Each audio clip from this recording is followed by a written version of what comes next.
आपघात करे छॾियो आहे। ॻोठ अलहवरायो वासी 15 वरनि जे नींगर ज़ुबैर पुट इब्राहिम पाण मथां पेट्रोल हारे बाहि ॾेई छॾी। नींगर खे ॻणती जोगी हालत में गिम्स अस्पताल गंबट मुंतक़िल कयो वियो, जिते हुन दम ॾेई छॾियो। घर में कोहराम मतल आहे।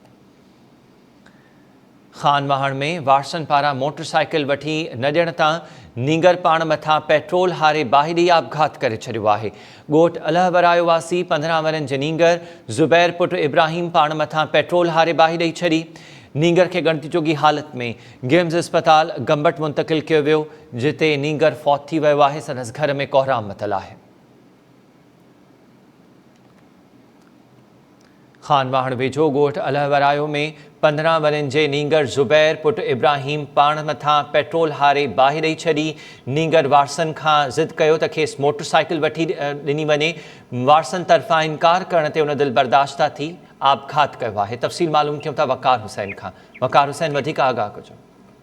जी बिल्कुल, खानवान बसा ॻोठ अलहवरायो राव जे रहवासी 15 वरनि जे नींगर ज़ुबैर अली पुट मोहम्मद इब्राहिम राव वारसनि पारां मोटरसाइकिल वठी न ॾियण तां कावड़ जी पाण मथां पेट्रोल वारी बाहि ॾेई छॾी, जंहिंजे नतीजे में हू सड़ी ज़ख़्मी थी वियो, जंहिंखे गंबट अस्पताल पहुचायो वियो, जिते हू ज़ख़्मनि जा सूर न सहंदे फोत थी वियो।